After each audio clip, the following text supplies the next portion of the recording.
नमस्कार दोस्तों, मैं अरुण मौर्य आपका चैनल HSC इन्वायरमेंट में स्वागत करता हूँ। दोस्तों, जो आज हमारे वीडियो का टॉपिक है वो है अर्गोनॉमिक्स। अर्गोनॉमिक्स क्या होता है, कौन कौन से फैक्टर होते हैं जो अर्गोनॉमिक्स के अंदर आते हैं और कौन से ऐसे फैक्टर हैं जिससे MSDS क्रिएट होता है। So let's get started. तो हमारा जो सीजन है उसका ऑब्जेक्टिव क्या है। First, understand the principle of ergonomics. Ergonomics का प्रिंसिपल क्या होता है, रिस्क को कैसे रिकॉग्नाइज करते हैं, उसके फैक्टर्स को, उसके साइन एंड सिम्टम्स क्या होते हैं MSDS के, उसको हम देखते हैं।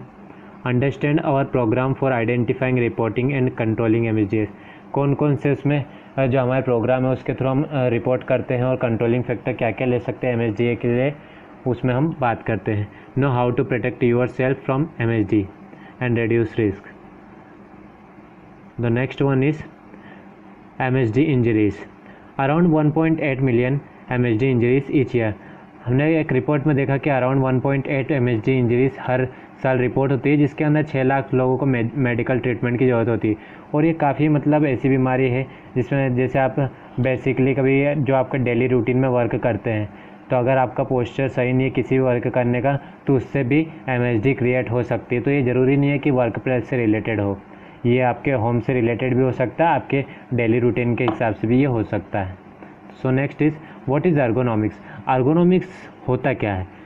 Modifying jobs to fit capabilities of people. अब मैं बात करता हूँ, जैसे किसी कंपनी में एक वर्कर है जिसको बैठे बैठे काम करना है या खड़े खड़े काम करना है, तो जो हम उसका वर्क प्लेस डिज़ाइन करेंगे उसको उसी हिसाब से डिज़ाइन करेंगे जिस हिसाब से वो वर्क कर रहा है, ताकि उसको जो है सेफ्टी बनी रहे और उसको कंफर्टेबल भी रहे। तो इससे क्या होगा, जो वर्कर्स की इफ़िशियंसी है वो बढ़ेगी, और वर्कर्स की इफ़िशियंसी बढ़ेगी तो और एब्सोल्युटली उसके जो प्रोडक्शन रेट है वो बढ़ेगा। तो यही होता है कि जो अर्गोनॉमिक्स है उस जॉब को हम मॉडिफाई कर देते हैं ताकि जो पर्सन है वो इजीली वर्क कर सके।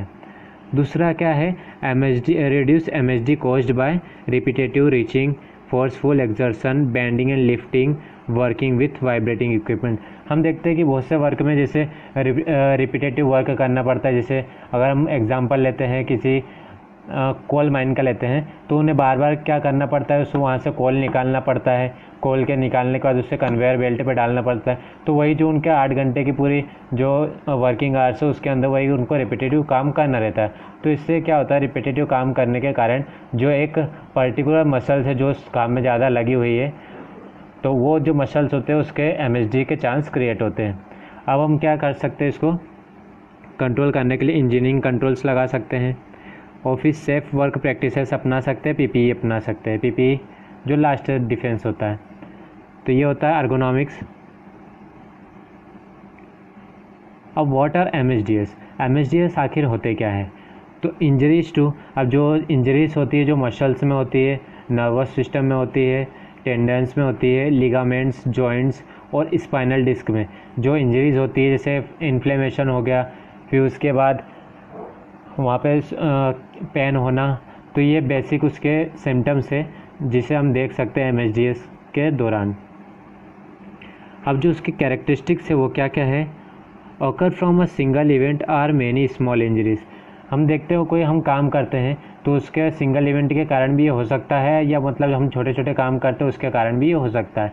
मे टेक वीक्स, मंथ्स, ये हो सकता है आपको जो इंजरी है वो दिख जाए कुछ वीक्स में, मंथ्स में या year. Produce no symptoms in early age but show symptoms after permanent injuries. कभी कभी हम जो वर्क करते हैं जैसे हमें पता नहीं चलता है, अगर हम गलत प्रैक्टिसेस फॉलो करते हैं तो हमें इस टाइम तो नहीं पता चलता, लेकिन जैसे जैसे वो वर्क का टाइम बढ़ते जाता है वो हमको सिम्टम्स देखने शुरू हो जाते हैं परमानेंट इंजरी के।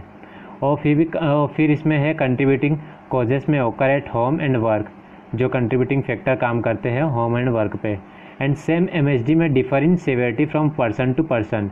एक ही MSD जो काम है दोनों एक ही कर रहे हैं, लेकिन उनके जो MSD अलग अलग पार्ट्स में होती है। तो ये MSD के कैरेक्टरिस्टिक्स होते हैं। अब जनरल साइंस ऑफ MSD क्या होते हैं। Less strength for gripping, less range of motion, loss of muscle function, inability to do every task. ये इसके जनरल साइन एंड सिम्टम्स होते हैं।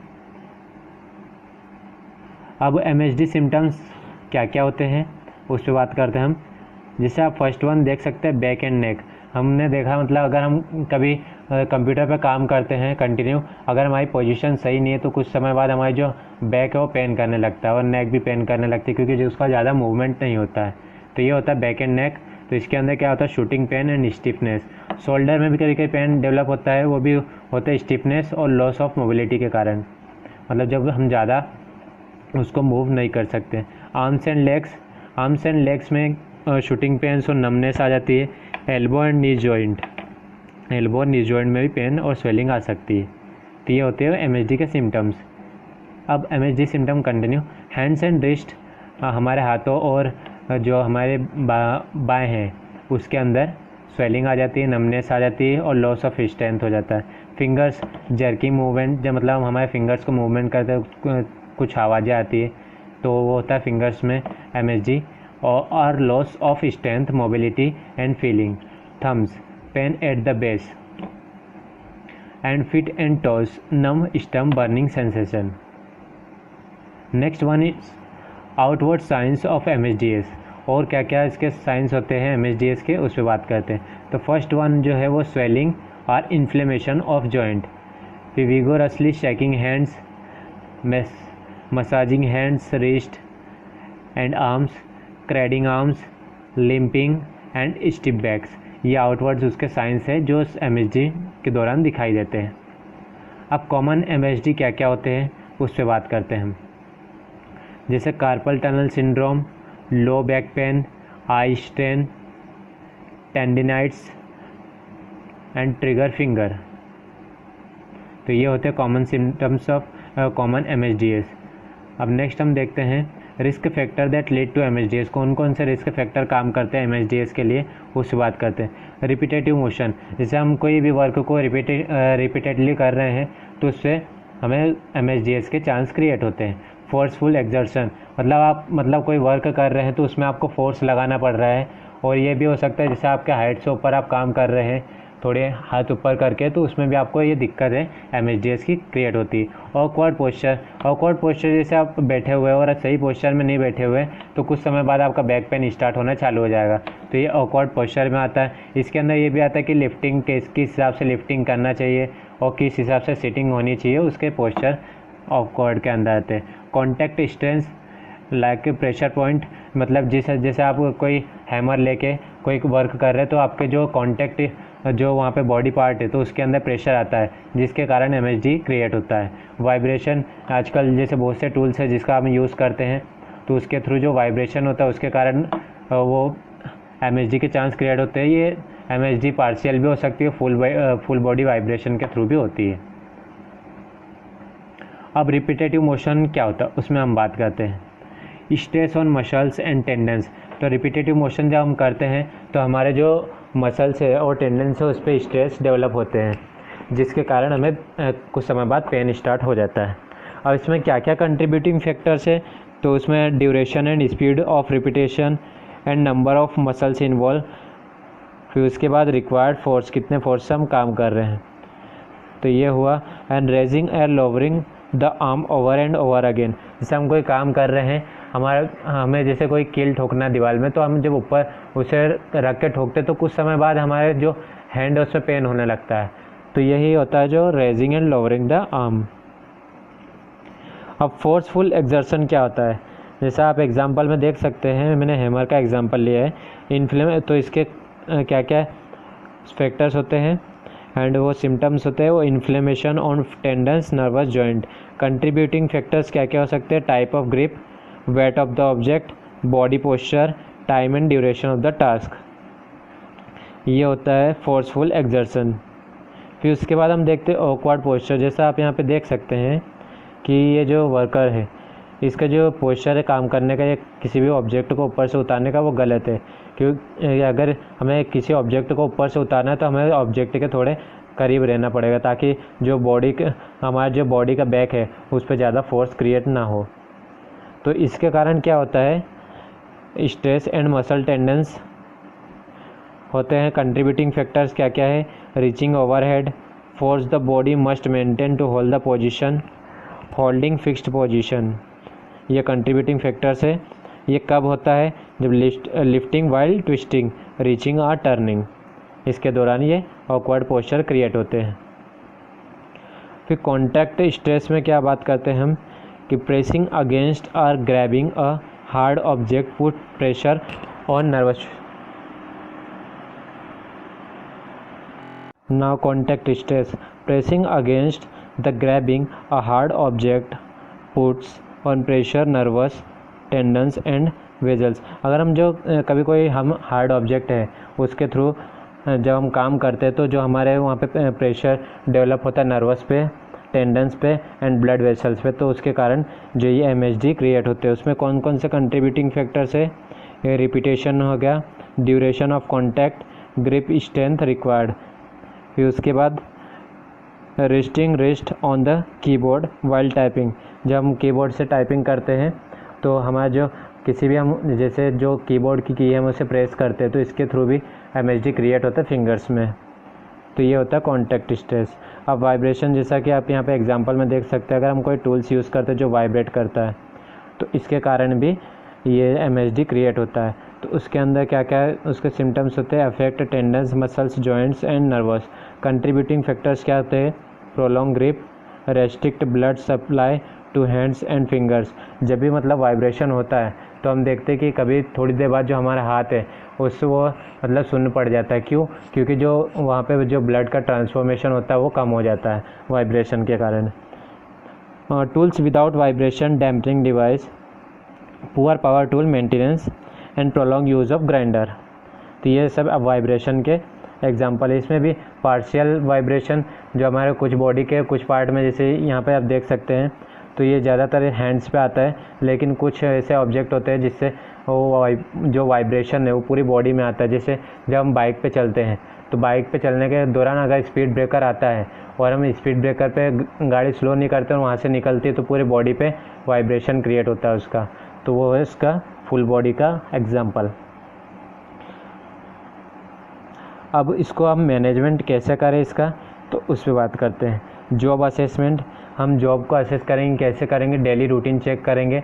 हम जो वर्कर जो वर्क प्लेस पे काम कर रहे हैं उसे ऑब्ज़र्व करें और उसके जो जेस्चर पोस्चर है उसको देखें। फिर उसे बाद में प्रोग्राम के थ्रू बताएं कि जो आपका पोस्चर है इससे मतलब इस हिसाब से काम करने से आपके जो चांसेस है MSD के वो कम हो सकते हैं। तो ऐसे प्रोग्राम क्रिएट करने पड़ते हैं कंपनी में ताकि जो वर्कर्स है उनके वर्क की एफिशिएंसी बढ़ाई जा सके। अब MSD reporting and response system, और इसमें जैसे हम कुछ समय बाद जैसे जो वर्कर काम कर रहे हैं तो कुछ समय बाद हम उसके जो मेडिकल एग्जामिनेशन करते हैं, तो मेडिकल एग्जामिनेशन में हमें पता चलता है कि अगर कोई MSD रिपोर्ट हुई है तो हमें इसे मैनेजर और जो ऑर्गेनाइजेशन है उसके थ्रू OSHA की वेबसाइट पे पहुंचाना होता है। अब designated coordinator, MSD intervention and control system training, encourage employee participation and reporting of MSDS। ये ergonomics मैनेजमेंट हो गया। अब हम कैसे आइडेंटिफाई करें उसके कंट्रोलिंग हज़ार्ड को कंट्रोल करने के लिए उसे कैसे आइडेंटिफाई कर सकते हैं? Determine whether MSD hazard exist and degree of risk. हम डिटरमाइन करते क्या मतलब एक्चुअली में ये MSD क्रिएट हो रहा है, अगर हो रहा है तो कितने मतलब उसका जो रिस्क लेवल है वो क्या है, वो हम उस पर आइडेंटिफाई करते हैं। Device a control strategy with your input, implement control measures and training. तो इसके थ्रू हम उसका आइडेंटिफाई भी कर सकते हैं और कंट्रोल भी ले सकते हैं ट्रेनिंग के थ्रू कि वो MSD इसको कैसे कम कर सकते हैं। अब कंट्रोल मेथड्स क्या क्या है जिससे हम इसे कंट्रोल कर सकते हैं? Install engineering controls including work station layout and proper tools and institute work practice control including neutral posture for performing task। अब कंट्रोल जो मेथड है उसके अंदर हम ये सब चीज़ें ले सकते हैं, जैसे हम उसे जो ही वर्क प्लेस है उस पर अवेयरनेस क्रिएट करें, ठीक है। हम इंजीनियरिंग कंट्रोल से अप्लाई करें ताकि जो वर्क स्टेशन पे वर्कर काम कर रहे हो प्रॉपर काम कर सकें उनके कंफर्टेबल जोन के अंदर। फिर उसके बाद है administrative controls including rescheduling to reduce frequency और ड्यूरेशन ऑफ एक्सपोजर MSDS। अब हम बात करते हैं कि एडमिनिस्ट्रेटिव कंट्रोल के अंदर क्या क्या आएगा। एडमिनिस्ट्रेटिव कंट्रोल के अंदर ये आएगा जैसे कि हम किसी वर्कर से जैसे 8 घंटे काम करवा रहे हैं तो उसे 8 घंटे के लिए काम करे, फिर उसके बाद शिफ्ट चेंज होती है तो दूसरे वर्कर को वही काम करवाए। अगर कंटिन्यू वही काम एक ही वर्कर करते रहेगा तो डेफिनेटली उसकी जो वर्क की इफ़िशियंसी कम होगी और उसके MSDS के चांस बहुत ज़्यादा बढ़ जाएंगे। तो इसलिए हम कंपनियों में शिफ्ट अरेंजमेंट करते हैं। और the last one is PPE। हम PPE प्रोवाइड करते हैं to provide a protective barrier between worker and MSDS। And how to protect yourself, कैसे प्रोटेक्ट कर सकते हैं अपने आप को? Change position, often take stretch back, maintain neutral posture whenever possible, eliminate और reduce MSD risk factors, use material handling aids, report MSD symptoms. अब हम जैसे आजकल हम बात करते हैं लोगों की स्लीपिंग पोजीशन भी सही नहीं होती, तो अगर हम वो स्लीपिंग पोजीशन को भी सही कर ले तो जो हमारे बैक पेन के चांसेस है वो नहीं होते हैं। Maintain neutral posture whenever possible, जो आपका पोस्चर है जैसा है वैसे ही आप उसको रखें तो जो MSDS के चांसेस है वो कम हो सकते हैं। जैसे अगर रिपीटेटिव वर्क से हमने एग्जांपल लिया था तो उसमें जो पोस्चर है न्यूट्रल करने के लिए बहुत से जो अर्गोनॉमिक्स चेयर है वो डिज़ाइन की गई है। एग्जांपल लेते हैं हम पेन, जो पेन है उसमें भी पहले ग्रिप नहीं होती थी तो उससे दिक्कत होती थी लोगों को, तो अब ग्रिप वाले पेन आने लगे जिसके थ्रू आसानी से वो लिख सकता कंफर्टेबली। तो ये सब अर्गोनॉमिक्स के एग्जांपल ही है। एलिमिनेट और रिड्यूस MSD रिस्क फैक्टर, जो MSD के रिस्क फैक्टर है उसको रिड्यूस करना है। Use material handling aids and report MSD symptoms, अगर कोई सिम्टम्स दिखते हैं तो उसकी रिपोर्ट करना है। Thank you so much. अगर आपको मेरा ये वीडियो पसंद आया हो तो मेरे वीडियो को लाइक करें, शेयर करें एंड सब्सक्राइब करें। एंड आप कोई टॉपिक चाहते हैं जो मैं आने वाले वीडियो में डिस्कस करूं तो प्लीज़ आपका जो टॉपिक है वो कमेंट बॉक्स में पुट करें। Thank you so much for watching.